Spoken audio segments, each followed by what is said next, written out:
I'm here in the woods with my green hair and Alfred shows, but he's here with me. But I was just thinking, so I'm writing another superhero romance, as you do. This one, it's got this really cute couple. She's into art. She works at a museum. So she's not really an artist, but she likes to paint as a hobby, and then she likes to teach about art and curate art and that kind of stuff. He is a superhero, obviously, but he's also his hobby is maps.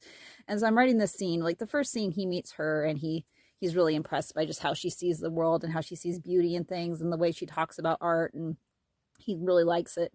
So he asks her out, and then she's like, okay, well, what are your hobbies? And he's like, well, I like maps. That sent me down a research hole a little bit. I didn't want to go like heavy duty into map stuff, but I wanted to enough to make him, like, when she takes him to the museum and they start looking at the map collection that they have there, and that he can say some things about it and get excited about it in a realistic way. So I'm writing the scene. It's just a scene of him going over these antique maps and talking about, everything he loves about them and these interesting facts. And she's just watching him and kind of lighting up because she sees how he lights up and seeing how enthusiastic he is about this. And that cat, what are you doing, Sir Alfred? He just ran by him. Alfred just went shoot, and then he's gone. But then I was thinking, hold on. My daughter I can't do anything. She's like sitting here trying to record me at the window. Gosh. All right.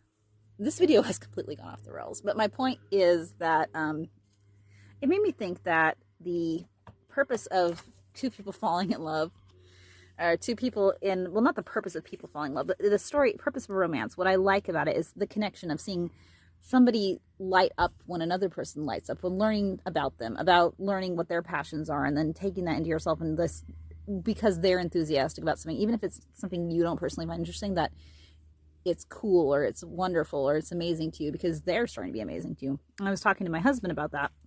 I was explaining it. He's like, oh yeah, I understand that. I get that way about some things because you really get excited about things. And I'm like, so it's not even a guy thing or a girl thing. I think it's a universal thing.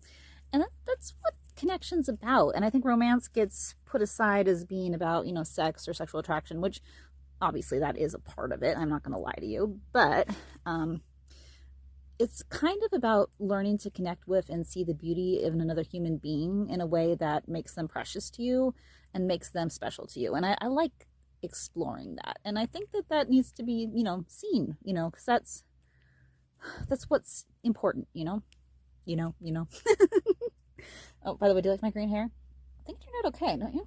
It's very uneven. Like, I was trying to do like mostly the ends and also kind of a side streak, and I don't know what I was thinking because it's kind of just everywhere. And I kind of got it into my natural hair color as well as the parts that I bleached. But what do you think?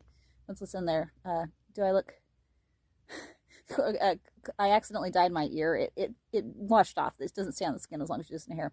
And Claire was calling me a goblin. Corin was calling me I forget her name, Elphaba. She was calling me Elphaba. So yeah, that is a thing that I did, is I dyed myself green. But I think it turned out okay. And it's St. Patrick's Day in like a little over a week when I'm recording this. I'm sure I'll post it late. But it is what it is.